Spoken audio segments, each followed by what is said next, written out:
There we go. They've been standing patiently behind the curtain from 7 in the morning. Chef Wong So, welcome. Thank you very much. Thank you, everybody. We've been preparing bumbu for the whole day. Just briefly introduce myself. I'm from Indonesia. It's an honor for me to be able to present the pride of our country with still mystery to the world.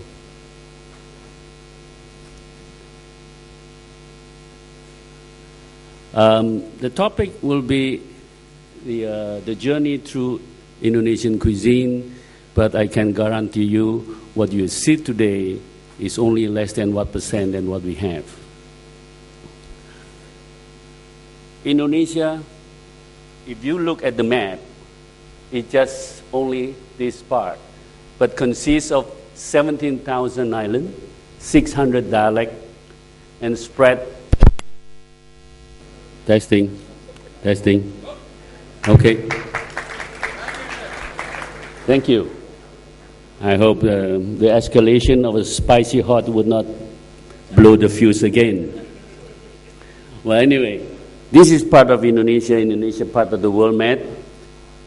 And through my continuance of traveling to the region, I still consider myself finds a lot of mystery not yet being discovered. As internationally known, that Spice Island is known hundreds of years ago in this part, in this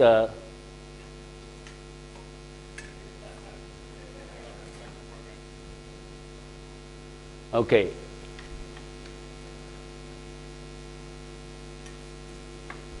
This is Spice Island. What you know that once Manhattan was swapped by the Dutch trader to this little island here, to Manhattan, what New York now.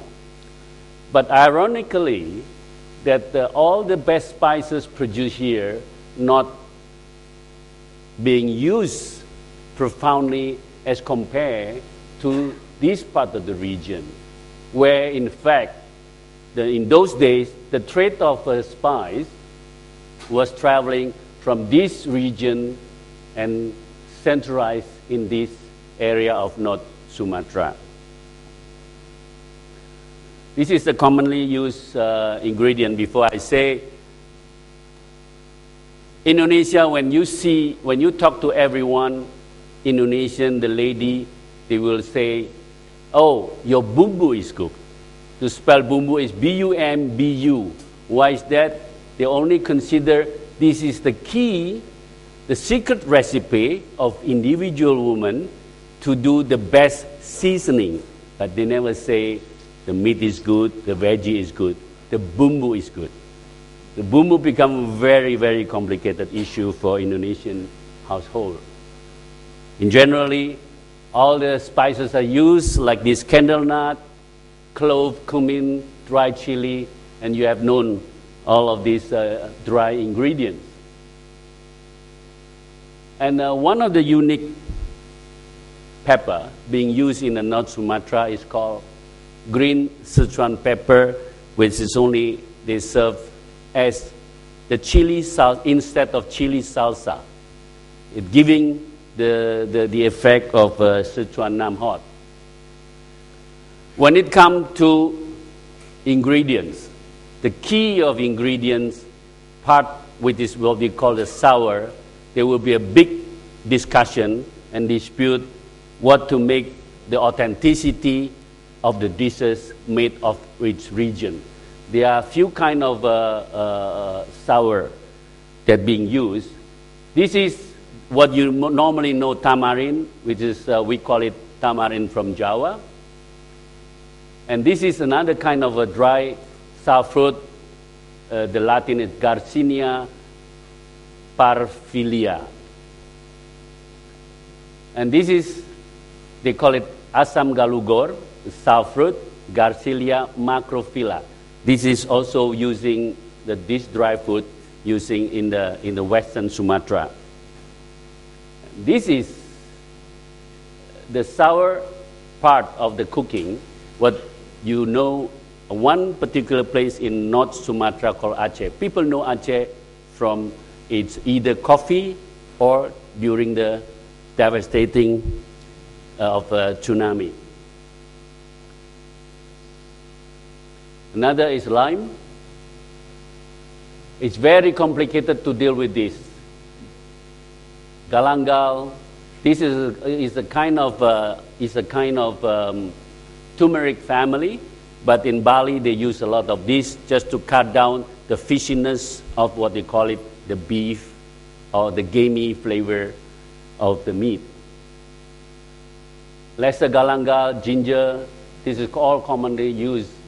Somebody asking if we can change, whether we can change the turmeric into saffron, but it's not justified because saffron is once too expensive, just only giving the color, but might at worst, if you can't find the fresh turmeric, you can use the dry one. This is also a bit uncommon to be used, called finger root. When it comes to bumbu in Indonesia, every region have their own preference, even look like using the same ingredients. Like in this, this chili is being smoked and blackened. So they only use smoked chili, not fresh chili. And the turmeric has to be aged for some time, slowly, until it gets very intense, as well as ginger.